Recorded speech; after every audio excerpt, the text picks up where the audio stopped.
We do join you tonight during a truly historic moment in Israel's history, one that is cause for great celebration.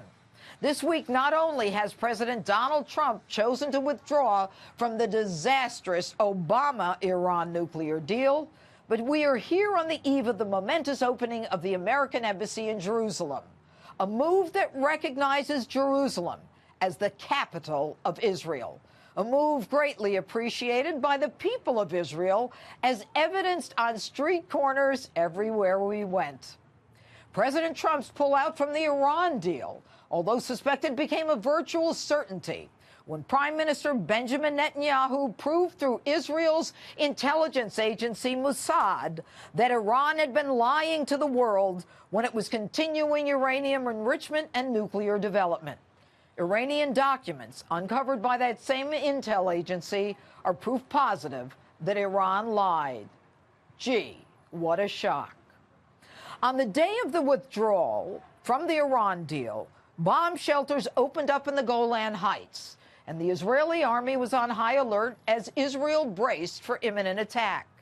As we proceeded from Haifa to the Golan Heights, there were no sirens. School buses and taxis continued to run.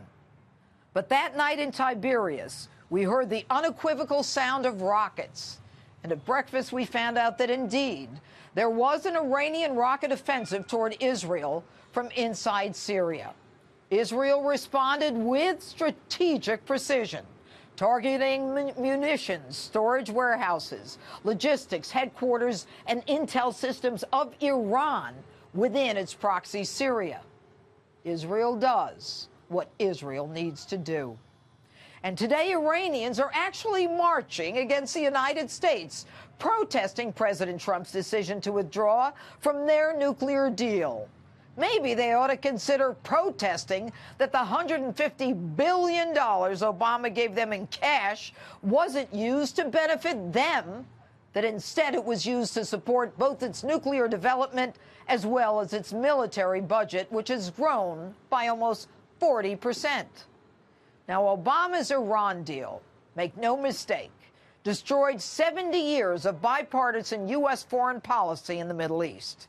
His delusional deal abandoned Israel and Egypt, the largest Arab country, and alienated the Sunni Muslims, the moderate Arab states, guaranteeing that they would face a nuclear Iran.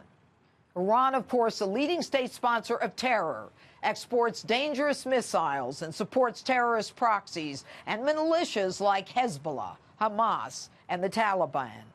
The idea that it seeks a successful nuclear energy program is absurd to even anyone with half a brain. And as Obama turned his back on the slaughter of Christians and ignored his own red line in the Syria sand, he allowed Russia through this vacuum to become a dominant regional player in the Middle East. Donald Trump's withdrawal from that deal was the United States standing shoulder to shoulder with our ally Israel against the rest of the world. It sent a huge signal to Iran and Shia Muslims that we stood with the more moderate Sunnis. And although Great Britain and France had joined the United States earlier in taking out Syrian weapons facility, they chose to stand with Iran against Israel and the United States. But Trump has reassured the world that his word is worth more than any former U.S. presidents like Bill Clinton, George Bush, and Barack Obama, who all promised to move the embassy to Jerusalem but didn't deliver. His word is worth more than any treaty and stronger than any UN resolution. He promised and he delivered. Trump not only sends a message to Iran, but to Russia as well, that the U.S. is back as a dominant regional player after the Obama years.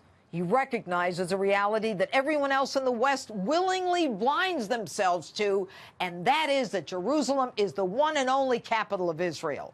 By Trump putting his imprimatur on what has been history for the last 3,000 years, and that is that Jerusalem has been the capital of one people's country or one kingdom. That people is the Jews, and that country is and was Israel. The empires that tried to destroy Israel and its capital, Jerusalem, are long gone. Yet the Jews still speak the same language and practice the same religion, which is the foundation of our Judeo-Christian nation. Donald Trump sent Iranians, who are the descendants of Persia, a message to reflect on their own history, and that it was the king of Persia, who 1,000 years before Muhammad was even born, that said Jerusalem was the capital of the Jewish people's country. There will be no Ottoman empires or Shia nations that will destroy Jerusalem any longer. Donald Trump recognized history. He, like King Cyrus before him, fulfilled the biblical prophecy of the gods worshipped by Jews, Christians, and yes, Muslims, that Jerusalem is the eternal capital of the Jewish state, and that the Jewish people finally deserve a righteous, free, and sovereign Israel.